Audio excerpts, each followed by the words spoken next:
शाह आहे हे काँग्रेस कार्यकर्ते होते, चांगले वकील होते आणि कायदेशीर कौशल्यामुळे त्यांनी ब्रिटिश सरकारची शेकडो वेळा धुलाई सुद्धा केलेली होती. ठीक आहे. त्याचबरोबर फिरोजशाह मेहता यांनी भारतीय स्वातंत्र्य सैनिक आणि बड्या नेत्यांना कायद्याच्या सल्ल्याबरोबरच विविध खटल्यातून निर्दोष मुक्त सुद्धा केलेले होते. ठीक आहे. हे जे आहे फिरोजशाह मेहता हे खूप चांगले वकील होते, हे तुम्ही लक्षात घ्यायचं आहे. ठीक आहे. फिरोजशाह मेहता हे भारतीय काँग्रेसचे एक प्रभावशाली नेते होते आणि यांचा जन्म झालेला होता 4 ऑगस्ट 1845 मध्ये मुंबई या ठिकाणी यांचा जन्म झालेला होता. ठीक आहे. हे लक्षात ठेवायचं आहे, महत्वाचं आहे. त्याचबरोबर यांचं पूर्ण नाव काय होतं तर बघा, पूर्ण नाव होतं फिरोजशाह मेहरवानजी मेहता. हे जे आहे फिरोजशाह मेहता यांचं पूर्ण नाव होतं. ठीक आहे. हे तुम्ही लक्षात घ्या, खूप महत्वाचं आहे. नंतर बघा, यांचा जन्म मुंबई या ठिकाणी झाला आणि यांच्या ज्या वडिलांचं जे नाव होतं ते होतं मेहरवानजी मेहता. ठीक आहे. आपल्याला कोणत्या समाज सुधारकांवर, प्रत्येक समाज सुधारकांवर कसे प्रश्न विचारले जातात एक्झाम मध्ये? एक तर मल्टी लायनर प्रश्न असतात, त्याचबरोबर वन लायनर असतात आणि त्याचबरोबर जोड्या लाव्या असतात. तर जोड्या लाव्या फॉर्मॅटमध्ये काय असतं, एका साईडने एका समाज सुधारकांचं नाव बघा आणि दुसऱ्या साईडने काय काय असतं ते मी सांगते. त्यांचं टोपण नाव, ठीक आहे, एक झालं. दुसरं त्यांचं पूर्ण नाव, तिसरं म्हणजे त्यांचं जन्मतारीख, त्याचबरोबर त्यांचं जन्मस्थान, त्याचबरोबर त्यांच्या वडिलांचं नाव किंवा त्यांचं वृत्तपत्र किंवा त्यांचे जे ग्रंथसंपदा आहे, हे सगळे जे पॉइंट्स आहे आपल्याला जोड्या लाव्या या फॉर्मॅटमध्ये विचारले जातात. त्याच्यामुळे हे जे सगळे पॉइंट आहे तुम्ही लक्षातच ठेवायचे आहे, महत्वाचं आहे. पुढे बघा, तर हे जे सगळे पॉइंट आहे ना, त्यांचं पूर्ण नाव, जन्मतारीख, जन्मस्थान, वडिलांचं नाव, हे तुम्ही लक्षातच ठेवायचं आहे. नंतर पुढे बघा, यांचं शिक्षण कोणाचं तर फिरोजशाह मेहता यांचं शिक्षण. ठीक आहे. तर बघा, 1864 मध्ये मुंबईमधील एल्फिस्टन महाविद्यालयात यांनी BA आणि 6 महिन्यानंतर MA ची परीक्षा उत्तीर्ण केलेली होती. ठीक आहे. त्याचबरोबर यांनी इंग्लंडमध्ये कायद्याचे शिक्षण सुद्धा घेतलेले होते, हे तुम्ही लक्षात घ्यायचं आहे. आणि हे जे आहे फिरोजशाह मेहता हे दादाबाई नौरोजींचे व्यक्तिमत्व, कार्य पाहून हे विशेषतः प्रभावित झालेले होते. ठीक आहे. लक्षात ठेवा, यांचं शिक्षण मुंबईमध्ये एल्फिस्टन महाविद्यालयात यांनी कंप्लीट केलेलं होतं आणि त्याचबरोबर जे इंग्लंडमध्ये यांनी कायद्याचे शिक्षण सुद्धा घेतलेले होते. ठीक आहे. 1868 मध्ये बॅरिस्टरची पदवी संपादन यांनी केलेली होती. ठीक आहे. लक्षात असू द्या, महत्वाचं आहे. आता समोर यांचे आपण कार्य बघून घेऊया. नंतर बघा, त्यांची कार्य, सगळ्यात महत्वाचं कार्य म्हणजे बघा, तर यांचं फिरोजशाह मेहता यांचं, तर बघा, मुंबई महानगरपालिका कायदा लागू व्हावा ही जनतेची अनेक दिवसापासूनची मागणी होती, परंतु काही कारणास्तव या कायद्याची अंमलबजावणी होत नव्हती. परंतु फिरोजशाह मेहता यांनी यांची माहिती मिळताच त्यांनी आपल्या काही सहकार्यासह या दिशेने आपले पाऊल पुढे टाकले आणि त्याच त्यांच्या प्रयत्नामुळे 1872 मध्ये हे जे आहे मुंबई महापालिकेचे सदस्यपद त्यांनी भूषवले आणि ते 3 वेळा अध्यक्षही बनले. त्यामुळे त्यांचे 38 वर्ष मुंबई महानगरपालिकेवर वर्चस्व सुद्धा होते आणि यांना मुंबई महापालिकेचे जनक सुद्धा म्हणून ओळखले जातात.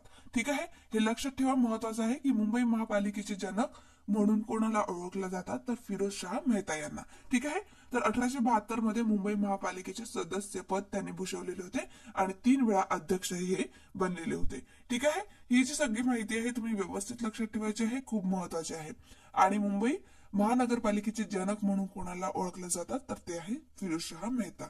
लक्षात सुद्धा खूप महत्वाचं आहे.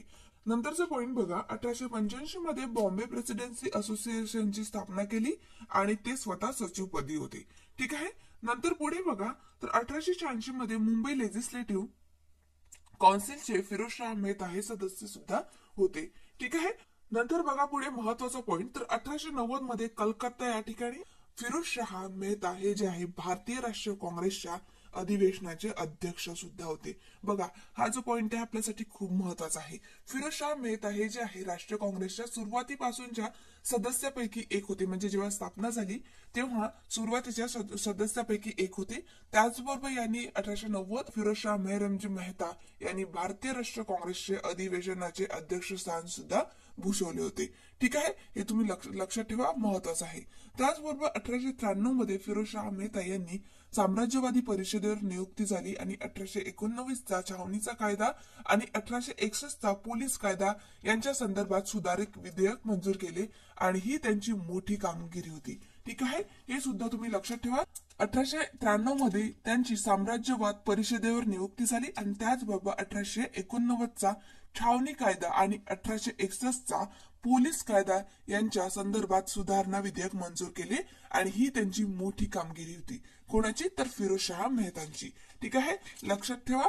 आणि याच सगळ्या उपक्रमामुळे यांना मूळ स्वरूपात प्रसिद्धी सुद्धा मिळालेली होती. म्हणूनच त्यांना लोक राज्याभिषेक न होता मुंबईचा राजा म्हणून सुद्धा ओळखल्या लागले होते. ठीक आहे, ही सगळी जी माहिती आहे तुम्ही लक्षात ठेवा, महत्वाची आहे. नंतर बघा पुढे बघा तर 1913 मध्ये द बॉम्बे क्रॉनिकल वृत्तपत्राचे प्रकाशन फिरोजशाह मेहता यांनी केलेली होती. ठीक आहे, त्याचबरोबर सेंट्रल बँक ऑफ इंडियाची पायाभरणी सुद्धा केलेली होती आणि हे जे सगळे कार्य आहे हे फिरोजशाह मेहताचे आहे. तर हे तुम्ही लक्षात ठेवायचं आहे. 1913 मध्ये यांनी द बॉम्बे क्रॉनिकल वृत्तपत्राचे प्रकाशन सुद्धा केलेले होते. बघा, विशेषतः काय तर यांना मुंबईचा सिंह म्हणून ओळखलं जात होते. ठीक आहे, लक्षात असू द्या. आणि त्याचबरोबर मुंबई महानगरपालिकेचा जनक म्हणून यांना सुद्धा ओळखलं जात होते आणि त्याचबरोबर मुंबईचा राजा म्हणून सुद्धा यांना ओळखले जात होते.